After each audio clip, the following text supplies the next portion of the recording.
Corridor বসায় দিলেন, 1 লক্ষ জনগণ ঢুকে গেল, এদেরকে নিয়ে মানে এই যে আলোচনাটা কার সাথে করেছে? আমাদের সাথে করেছে, আপনাদের সাথে করেছে? আমরা কেউ জানি? কিছু জানি না।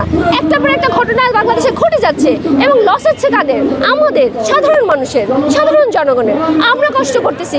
ওই দোকানদার আঙ্কেল এসে তো আপনাদের সাথে কথা বলতে পারবে না, চান্স দিবেন না, আপনারাই চান্স দিবেন না। ভাই আপনি কি বলবেন? আমরা একটা ব্যানারে যখন এসে আপনাদের সাথে কথা বলি তখন আপনারা আমাদের কথা শোনেন। আমি যদি নীলাজ সেবিল একক এসে আপনাদের সাথে কথা বলতাম, শুনতেন? শুনতেন না। আমি এনসিপির ব্যানারে এসে যখন কথা বলছি আপনারা সেটা শুনছেন। সুতরাং জনগণের প্রতিনিধিত্ব আমরা করছি। আমরা প্রতিনিধি বা আমাদের কোনো ব্যক্তি সাধন করার জন্য আমরা কথা বলছি না। আমি আবারও বলছি, আগেও বলেছি, আমরা শুধুমাত্র জনগণের ভালো চাই, জনগণের প্রতিনিধিত্ব করতে চাই, জনগণের জন্য কাজ করতে চাই।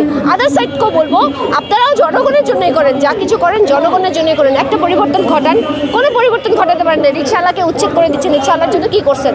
ওদের কর্মসংস্থানের ব্যবস্থা করেছেন? দেশ জুড়ে তোলপাড় ওয়ালটন ফ্রিজ কিনে আপনিও হয়ে যেতে পারেন মিলেনিয়ার। জাতীয় নির্বাচনকে পেছাতেই চাচ্ছি, কারণ আপনি লাভ দিয়ে একটা জাতীয় নির্বাচন করবেন, কোনো রিফরমেশন হবে না, তাহলে তো মানে রিফরমেশন ছাড়া আপনি একটা জাতীয় নির্বাচন কিভাবে করেন? একটা অভ্যুত্থানের পরে, না আমি স্পষ্ট কথা বলি, একটা অভ্যুত্থানের পরে এই দেশটার যে বেহাল অবস্থা, একটা ডিজাস্টার অবস্থা, এই ডিজাস্টার অবস্থায় একটা জাতীয় নির্বাচন কি আপনারা চান? জনগণ কি চায়?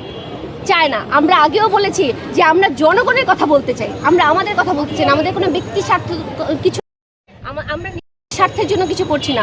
তখনও আমরা ছিলাম, আজও যে কথা বলছি জনগণের পক্ষ থেকে কথা বলছি। জনগণ চায় না যে এখন নির্বাচন হোক। আপনি প্রত্যেকটা জনগণকে মাইক্রোফোন ধরে কথা বলেন যে জনগণ চায় কিনা যে এখন নির্বাচন হোক। কোনো জনগণ চায় না যে এখন জাতীয় নির্বাচন হোক।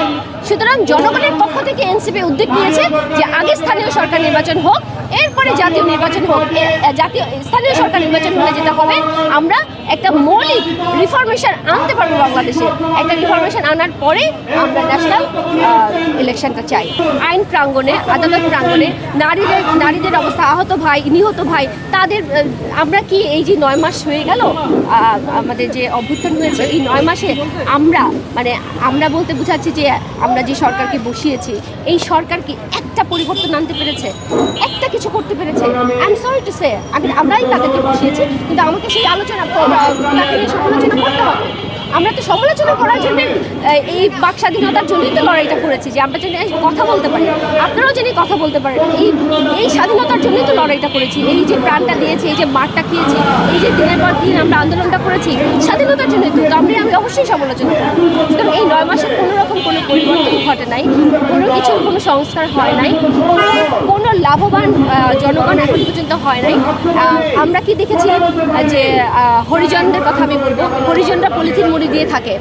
250 ফ্যামিলি কমলাপুর রেল স্টেশনে, আপনারা জানেন কিনা, 250 পরিবার ঘরহারা হরিজন, যারা আমাদের ময়লা পরিষ্কার করে থাকে, তাদের বাড়ি ঘর নাই, তাদেরকে বাসা ভাড়া দেয় না, তাদেরকে স্কুলে যেতে পারে না, তাদেরকে সমাজ জায়গা দেয় না। তাদের জন্য কিছু করেছেন?